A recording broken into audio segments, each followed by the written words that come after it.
തന്ത്രിനെ arrest ചെയ്യുമ്പോൾ എന്തുകൊണ്ട് മന്ത്രിനെ arrest ചെയ്യുന്നില്ല? എന്തുകൊണ്ട് മന്ത്രിനെ ചോദ്യം ചെയ്യുന്നു, തന്ത്രിനെ അറസ്റ്റ് ചെയ്യുന്നു? ഇതൊരു ചോദ്യമാണ്, ഒരു വാലിഡ്, ഒരു ലെജിറ്റിമേറ്റ് ചോദ്യമാണ്. ഇന്നലെ നമ്മൾ കണ്ടു കേട്ടു, ശബരിമല തന്ത്രിനെ പോലീസ് അറസ്റ്റ് ചെയ്തു. അദ്ദേഹത്തിന്റെ റിമാൻഡ് റിപ്പോർട്ട് ഞങ്ങൾ വായിച്ചു, പഠിച്ചു. അതെല്ലാം വായിക്കുമ്പോഴും പഠിക്കുമ്പോൾ ഞങ്ങളുടെ ഒരു അഭിപ്രായമാണ്, ഞങ്ങൾക്കൊരു സംശയം, ഈ തന്ത്രിന്റെ അറസ്റ്റ് ജനങ്ങളുടെ ശ്രദ്ധ തിരിക്കാനാണോ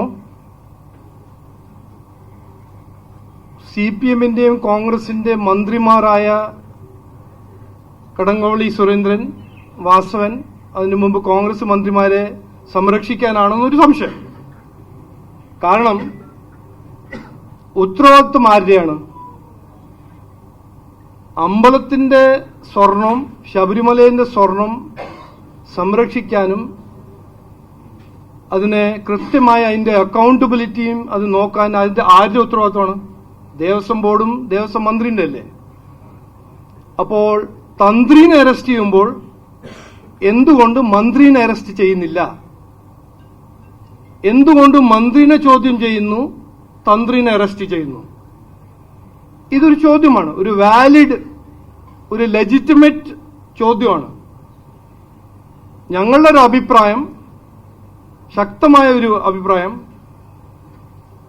ആദ്യം മുതൽ ഇവിടെ നടക്കുന്നത് CPM-ഉം കോൺഗ്രസും അവരെ രാഷ്ട്രീയക്കാരെ സംരക്ഷിക്കാൻ ഒരു വലിയൊരു എഫർട്ട്. ആദ്യം മുതൽ CPM-ന്റെ ബഹുമാനപ്പെട്ട മുഖ്യമന്ത്രി പറഞ്ഞത് ഇത് വീഴ്ചയാണ്. അന്നു മുതൽ ഇന്ന് കാണുന്നത് എന്താണ്? രാഷ്ട്രീയക്കാരെല്ലാം സംരക്ഷിക്കാൻ ഒരു വലിയൊരു എഫർട്ട്. ഇൻവെസ്റ്റിഗേറ്റ് ചെയ്യുന്നത് SIT, അത് റിപ്പോർട്ട് ചെയ്യുന്നത് ഹോം മിനിസ്റ്റർ. ആ ഹോം മിനിസ്റ്റർ ആരാണ്? ബഹുമാനപ്പെട്ട മുഖ്യമന്ത്രി.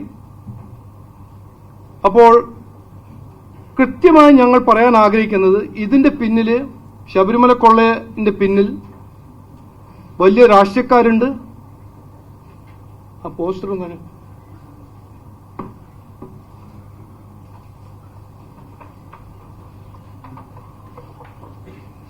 ഞങ്ങൾ ഇന്ന് പറയാൻ ആഗ്രഹിക്കുന്നത് ഇതാണ്.